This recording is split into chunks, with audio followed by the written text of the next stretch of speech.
ভারতীয় বাংলা সিনেমার জনপ্রিয় তারকা জুটি শুভশ্রী গাঙ্গুলি ও দেব তাদের পর্দার রসায়ন ব্যক্তিগত জীবনেও গড়িয়েছিল। দীর্ঘদিন চুটিয়ে প্রেম করেছিলেন এই যুগল, কিন্তু শেষটা ভালো হয়নি এই জুটির। দুজনের পথ দুটো আলাদা হয়ে গেছে। সুখে থেকো, ভালো থেকো, দূর থেকে চাইবো।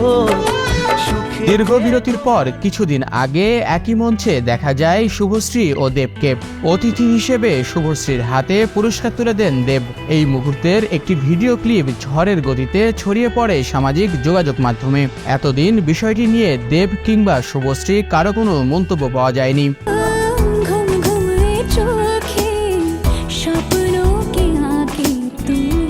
অবশেষে বিষয়টি নিয়ে মুখ খুললেন দেব। কয়েকদিন আগে ভারতীয় একটি গণমাধ্যমে সাক্ষাৎকার দিয়েছেন দেব। এই আলাপচারিতায় খুব কৌশলে পুরনো বিষয়টি নিয়ে প্রশ্ন করেন সঞ্চালক।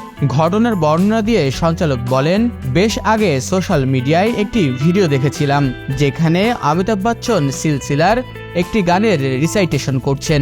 দর্শক আসনে বসেছিলেন রেখা।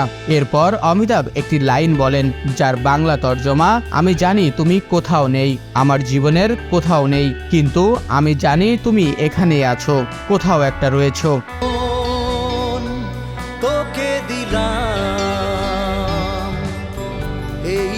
এরপরই দেবকে উদ্দেশ্য করে সঞ্চালক বলেন, তুমি যখন শুভশ্রীকে পুরস্কারটি তুলে দিলে তখন শুভশ্রীও চোখ তুলে তোমার দিকে তাকায়নি। এই বিষয়টিকে কিভাবে দেখছো? তৃণমূলের সংসদ সদস্য দেব খুব কৌশলে বলেন, সমস্যাটা হচ্ছে আমি সেখানে অমিতাভ বচ্চন ছিলাম না, আমি সেখানে দেব ছিলাম। এটুকু বলেই হাসতে শুরু করেন দেব।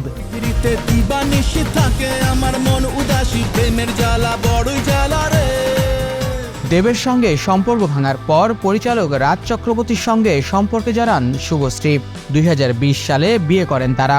এ সংসারে তাদের একটি পুত্র ও একটি কন্যা সন্তান রয়েছে। অন্যদিকে অভিনেত্রী রুক্মিণী মৈত্রের সঙ্গে সম্পর্কে জড়িয়েছেন দেব। কদিন পরেই মুক্তি পেতে যাচ্ছে দেব অভিনীত ও প্রযোজিত সিনেমা টেক্কা।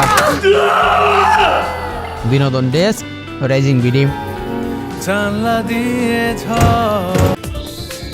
দেশ বিদেশের সর্বশেষ সংবাদ সবার আগে জানতে ক্লিক করুন risingBD.com। প্রতি মুহূর্তের খবর অনলাইনে।